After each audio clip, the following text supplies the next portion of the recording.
Hi folks, my name is Stuart Leesaw, founder and publisher of Chiselbury Publishing, and I thought we'll have another update. It's been a few weeks since we spoke last. Spring finally seems to be trying to poke its head out, but although we've got the blossom on the trees, the sun is shining sometimes, there's still a lot of wind, and I'm sure you all had the hail yesterday, so we've got somewhere to go. But anyway, let's get on with the subject of the show today. I'm going to talk about what we have coming in April. It looks like another exciting month for Chiselbury. We've got, at the moment, 4 great titles lined up, all of which are different and yet all of which have something to offer for people. I'd like to start off with, coming on Monday week, 1st of April, The Plaster Saints by David Roy. David Roy is an accomplished author. He's a Northern Ireland veteran, and this is a book about life on the streets of Belfast. I'd like to read just the back. They belonged to the Queen and they took their orders from Mrs. Thatcher. This was their war. They were the modern Tommy Atkins. This is Belfast 1980s. It's gritty, it's exciting, it's thrilling, and it tells you what it's like for a squaddy on the streets back then in a hostile environment. Second up, also coming on Monday week, is The Search for Seth by G.K. Beattie. This is the second title in the Barton Anderson series. Some of you might remember the Vindicated Man, which came out early last year, and this is the number 2 in the series. It's a classic old-time Western. If you like that sort of thing, if you remember Louis L'Amour, you remember Zane Grey, J.T. Edson, the movies of Randolph Scott, John Wayne in True Grit, Silverado, this is it.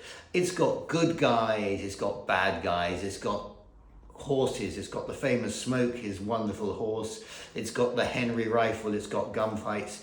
It's a classic Western. If you like that sort of thing, which I used to and I still do, it's great. Next up, also across the pond, is Fairfax of Virginia by Hugh Fairfax. This is the forgotten story of America's only peerage. It's about the Fairfax family, who were British lords, been involved in the English Civil War, who were given by King Charles II 5 million acres of Virginia in the late 17th century, 1600s. And they went over and they lived in Virginia. They took part in the Revolution. They were great friends of George Washington. In fact, he was a sort of protege of them. And they also were involved in the westward expansion. Fairfax County in Virginia is named after them. Fairfax City, north of San Francisco, is named after them. This is their story. They're now back in, or the peerage, the lords are, back in the United Kingdom. But this is their story. It's a fascinating story. And finally, coming up this in April, is By the Way by François Carrard.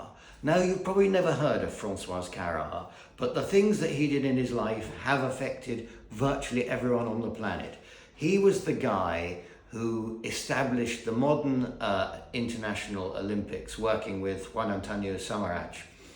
As I wrote from the back, and we've got a foreword by him, by Thomas Bach, President of the International Olympic Committee. One of the pillars of the phenomenon that is modern sport. It's no underestimate, I mean, that is not an overestimate or an exaggeration even. Basically, he was involved in the IOC. He was also involved in FINA, in FIFA with their ethics committee. He was involved with the Grand Prix Drivers Association, setting up WADA, the anti-doping authority. He met kings, emperors, presidents from, George W. Bush, Nelson Mandela visited him at home, Nixon visited him at home. This is his story. But not only is he that, he also did other things.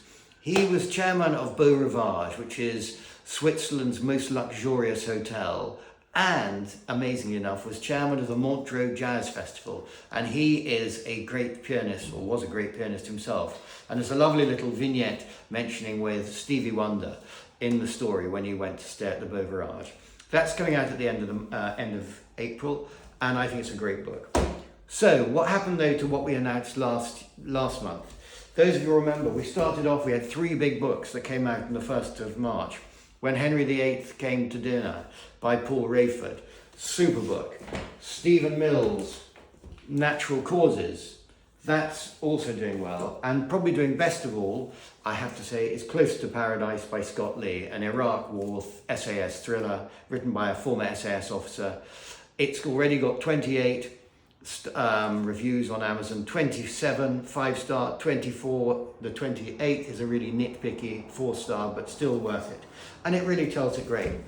We also, one of the ones we came out at the end of last October, A Faithful Spy by Jimmy Burns, still getting great reviews. We've had a good one in the article this month by Dennis McShane, the former Foreign Office Minister, and also one by Sir Richard Dearlove, former head of MI6. So things are going great guns. We also have some super titles coming out in May, June, July. The year is looking amazing. But I commend the ones that are coming out next month in April. They're all available on pre-order discount from our website, and will be available on Amazon and through any decent bookshop once they're out. So I just say to you, just to refresh, David Roy's book, Search for Seth, Faith, Fairfax of Virginia, and of course, By the Way, a great month ahead, and I hope you'll be part of it. Thanks for listening.